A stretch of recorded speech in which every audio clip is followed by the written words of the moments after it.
બાળકના મનની અંદર એક પ્રશ્ન હોય છે. એ પ્રશ્ન એવો કે શા માટે ભણવું, શા માટે સ્કૂલે જવું, શા માટે રોજ હોમવર્ક કરવાનું અને મારે તો વેકેશન. આ વેકેશનનો જે સમય છે એ તો બધાય માટે એમ કહેવાય ને સુવર્ણ સમય કહેવાય.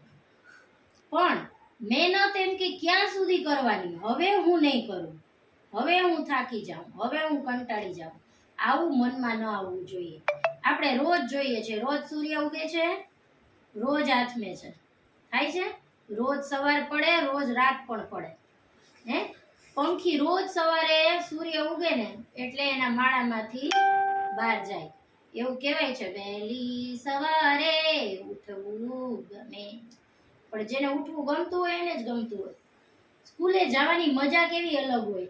તમે જ્યારે નવું સ્ટાન્ડર્ડ હોય, નવી નવી બુક્સ આવે, તમે એ ચોપડીને કેવી સૂંઘો છો મસ્ત, કે આમાંથી ચોપડીમાંથી સ્મેલ આવે છે, કેવી સરસ સુગંધ આવે છે. અને આ જ વસ્તુ પાછી જેમ જેમ જૂની થાય એટલે તમને એ વસ્તુ ગમતી નથી. એક સરસ મજાની સ્ટોરી કહું કે ભગવાને આપણને 2 હાથ આપ્યા, 2 પગ આપ્યા. મેં એક છોકરી એવી જોઈ હતી કે એના પગેથી લખે છે, એ ડિસેબલ છે, તો ભગવાને એને 2 હાથ નથી આપ્યા, તો એ પગેથી લખે છે ને પાછી 2 પગ જોડીને એ ભગવાનને રોજ નમસ્કાર કરે છે. તો એની હિંમત જે છે, એની શ્રદ્ધા જે છે, એને ધન્યવાદ દેવો પડે. હવે આપણને તો ઈશ્વરે બધું આપ્યું છે, 2 હાથ, 2 પગ. સંસ્કૃતમાં એવું કહેવાય છે, મુખમ કરોતિ વાચાલમ પંગુમ લંઘયતે ગિરિમ યત કૃપાતમહં વંદે પરમાનંદમ માધવમ. જો મૂંગા હોય ને એ બોલતા થઈ જાય ને, એ કોની કૃપા છે? ઈશ્વરની કૃપા છે. હવે તમને એક ઉદાહરણ આપું સરસ મજાનું. તમે ઘણી વખત હિંમત હારી જાઓ છો કે મેં આટલું સરસ લખ્યું પણ ક્યારેય મને ટીચરે ગુડ તો આપ્યું જ નહીં. હવે આના માટે હું તમને એક મસ્ત ઉદાહરણ આપું. એક અરુણિમા સિન્હા કરીને છોકરી હતી, તમે એનું નામ સાંભળ્યું હશે. એની ઇંગ્લિશમાં બહુ મસ્ત સ્ટોરી છે. આઈ થિંક 11th સ્ટાન્ડર્ડમાં ફર્સ્ટ ચેપ્ટર એ આવતું હતું અરુણિમા સિન્હાનું. હવે અરુણિમા સિન્હા છે ને એ એક ગર્લ હતી, પણ એ ટ્રેનમાં મુસાફરી કરતી હતી. ટ્રેનમાં જ્યારે મુસાફરી કરતી હતી ત્યારે અનેક આવારા તત્વ જે હોય ને એ ટ્રેનમાં ઘૂસી ગયા. એટલી ભીડ ભાડ થઈ ગઈ. એમાં પેલી સૂતેલી હતી, અરુણિમા સિન્હા છે એ સૂતેલી હતી અને એની ગળાની અંદર ગોલ્ડ ચેઇન હતી. તો ચોર લૂંટારું હોય એ લોકો એની પેલો બર્થ હતો ત્યાં મિડલ બર્થમાં એ સૂતેલી હતી અને બરોબર પેલા લોકોની જે હાઈટ હોય એ પ્રમાણે જેની નેકમાં ચેન ચમકતી હતી, એનું માથું જે હતું એ જ્યાં વચ્ચે બધા ઊભા હતા એ સાઈડ હતું. તો પેલા ચોરની નજર એના ચેન ઉપર પડી. એ ચેન માટે થઈને એણે એ છોકરીને બરોબર ગળેથી પકડવાની, ચેન પકડવાની, કાપવાની કોશિશ કરી. પણ એ છોકરી એકદમ સજાગ હતી એટલે તરત બેઠી થઈ ગઈ અને એણે તરત જ પહેલા તો પેલાનો હાથ રોક્યો. હવે આપણને એમ થાય કે વેકેશનમાં આપણે શું કરવું, પણ વેકેશનમાં કરાટે શીખવા જરૂરી છે. ઉદાહરણ આપીશ એટલે તમને ખબર પડશે. તો એણે એને તરત જ ચોરનો હાથ પકડીને આમ પછાડવાની કોશિશ કરી. ધીરે ધીરે પોતે બેઠી થઈ અને ટ્રેનની અંદર બધા જ મુસાફરો જોવે છે પણ કોઈ એને હેલ્પ કરતું નથી.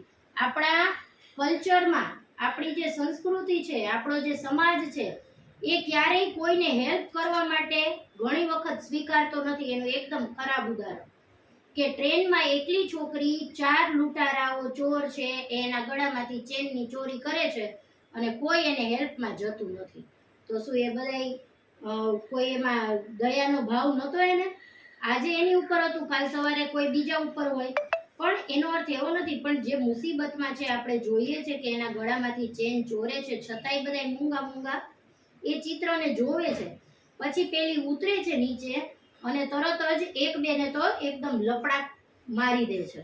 પછી ધીરે ધીરે કરતી પેલા 2 ચોર પાછળ હતા ને એને ધક્કો માર્યો એટલે ધીરે ધીરે જે ટ્રેનના વોશરૂમના ડબ્બા હોય તમને ખ્યાલ હશે, એમાં 2 સાઈડ દરવાજા હોય છે. તો એમાં એ આમ બાથમ બાથીને લડાઈ ઝઘડા કરતા કરતા એ ટ્રેનના દરવાજા સુધી પહોંચી ગયા અને પાછો એને પાછળથી 2 ચોર હતા એ ધક્કો મારતા હતા અને એને આમ સાઈડમાં લઈ ગયા અને એમ કે તરત જ આપણે એને ગળામાંથી ચેન છે એ ચોરીને લઈ લઈએ. પણ હવે તો ચોરને ખબર પડી ગઈ કે આને જાણ થઈ ગઈ છે ને અમે એનો ચેન ચોરીએ છીએ, તો એ લોકોએ શું કર્યું, 4 ચોરે ભેગા થઈને ચેન તો કાપી જ નાખી, પણ પેલીને ધક્કો મારવાની ટ્રાય કરી, એટલે ટ્રેનમાંથી નીચે જતી રહી. અને એને જેવો ધક્કો મારવા જાય છે ને એવું એ પેલો સાઈડનો પાઇપ હોય ને એ પકડી લે છે, પોતાની જાતને બચાવવા પૂરતો પ્રયત્ન કરે છે. પછી એના પગ હતા ને એ બી ત્યાં એકદમ ટેકવેલા હતા કડકથી, પણ 2 ચોરે એને લત મારીને તો એના પગ પણ ત્યાં નીચે પડી ગયા. પછી શું થયું, તો પોતે લટકતી રહી ગઈ ખાલી હાથના પેલા ઉપર, અને ટ્રેન તો એકદમ સુસવાટા મારતી જતી હોય, આજુબાજુથી પવન એવો હોય, કાંઈ બીજું વાતાવરણ જોવા ન મળે, ખુલ્લા મેદાનમાં ટ્રેન ચાલતી હોય. હવે એટલા પવનની વચ્ચે એણે પોતાનો હાથ પકડી રાખ્યો, આખો હાથ લાલ થઈ ગયો, આમ લોહી બધું બ્લડ નસ એકોએક એની બહાર આવી જાય એટલું એણે ટાઈટ પકડ્યું હતું અરુણિમા સિન્હાએ. પણ એ 4 ચોરે ભેગા થઈને પછી એના હાથ ઉપર મારવાનું શરૂ કર્યું, એનો હાથ છોડાવ્યો ને એને ઘા કરીને ફેંકી દીધી. એક માત્ર ને માત્ર ગોલ્ડ ચેઇન માટે 4 ચોરે આ છોકરીને આવું કર્યું. હવે તમે જોજો, એ છોકરીને ટ્રેનમાંથી નીચે પછાડી ને તો એ પડી બિચારી, પણ એને જે પાછળનો જે બેક સાઈડ હતી એને ટ્રેનમાં પાછળ ટચ થઈ ગઈ, અને 2 પગ હતા ને એના એકદમ આગળ જતા રહ્યા. હવે ટ્રેન જેટલી સ્પીડમાં જતી હતી એમાં એ બિચારી લસરીને પડી ગઈ સાવ નીચે. સંજોગ વશાત એનું માથું બચી ગયું, પણ એના 2 પગ છે ને એ ગઝડાતા ગઝડાતા સામેના પાટા તરફ જતા રહ્યા. અને ત્યાંથી બીજી ટ્રેન જે એકદમ પૂરપાટ ફાસમ ફાસ આવતી હતી, તમને ખબર હોય કે 2 જગ્યાએ છે ને આમ પાટા આવતા હોય, પછી અહીંથી પાટા આવતા હોય, અને પછી 2 પાટા એક જગ્યાએ ભેગા થતા હોય. હવે એ પડી હતી એવી જગ્યાએ કે સામેથી બીજી ટ્રેન એની ઉપરથી પસાર થઈ ગઈ, અને એના 2 પગ છે કપાઈ ગયા. હવે એ છોકરીને કેટલું દુખાવો થયો હશે શરીરમાં, કેટલું પેઇન થતું હશે. જ્યારે એ ટ્રેન એટલી પૂરપાટ ફાસ્ટ એની ઉપરથી ગઈ, આજે એક વ્હીકલ હોય કે એના 4 વ્હીલ જાય તો ઠીક છે, પણ ટ્રેન તો કેટલી મોટી હોય, અને એ ફટાફટ ગઈ, એના ગોઠણથી તો પગ સાવ છૂટા પડી ગયા, ચૂરે ચૂરા બોલી ગયા.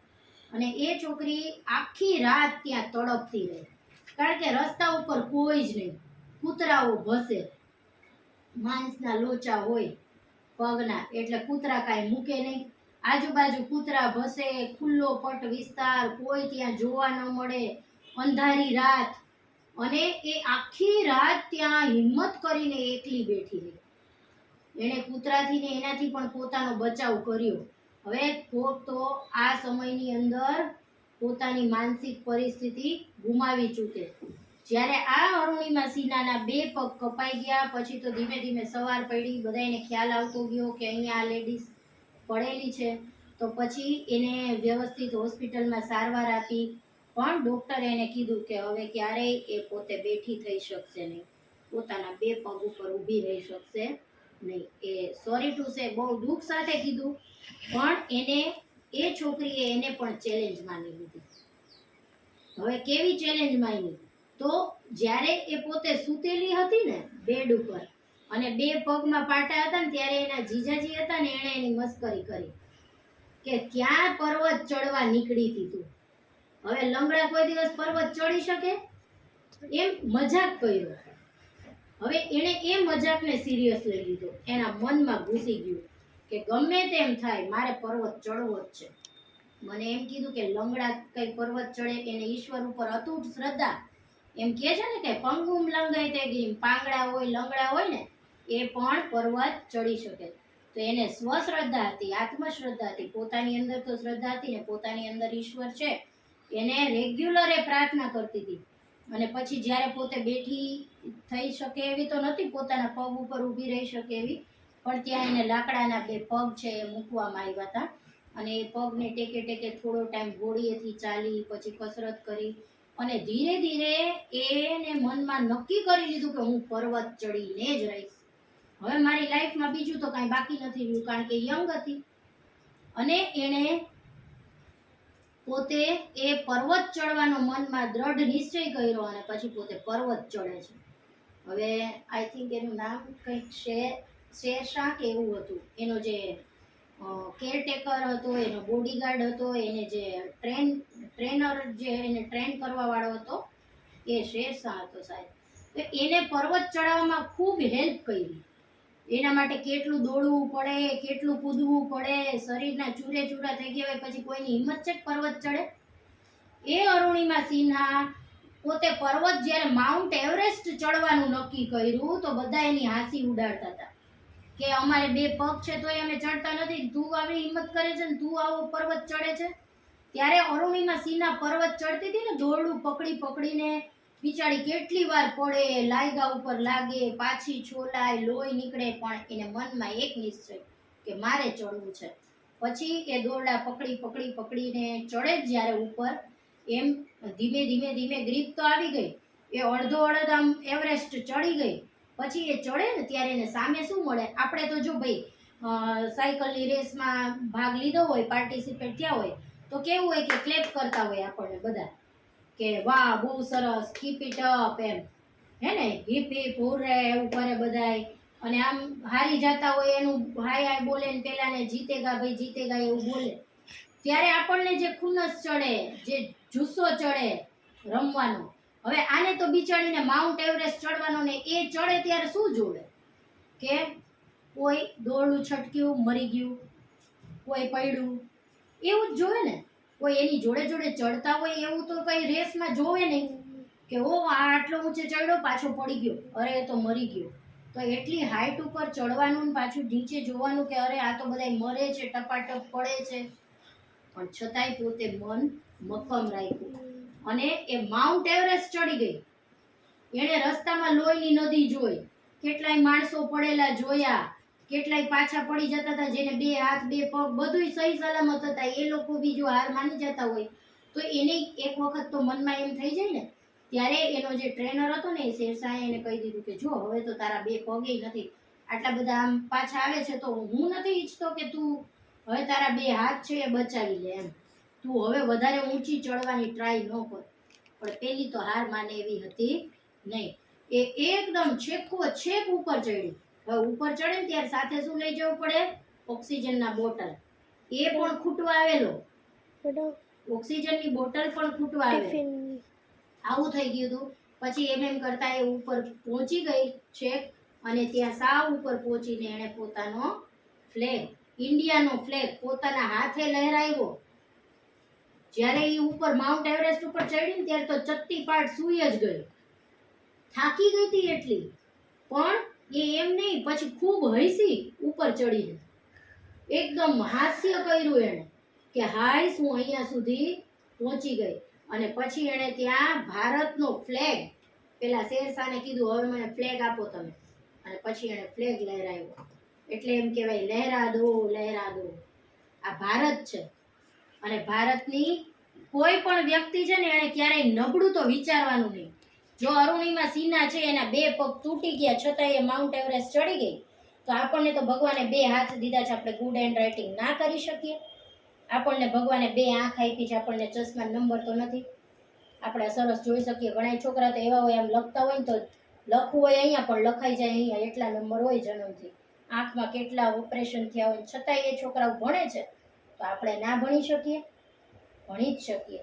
તો આવી જે લેડી છે, આવા જે અમુક મહાન લોકો છે, એની બધી સ્ટોરી તમે જુઓ કે લાઈફમાં આગળ વધવું છે, પોતાનો ગોલ અચીવ કરવો છે, તો એક મનની અંદર નક્કી કરી રાખવું પડે. પછી આપણને કોઈ રમવા બોલાવે, કોઈ ફરવા બોલાવે તો આપણે જવાનું નહીં.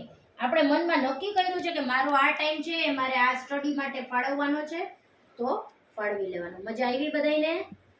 અવાજ નથી આવતો? સ્ટોરી સાંભળીને મજા આવી? Okay, thank you. ક્લેપ.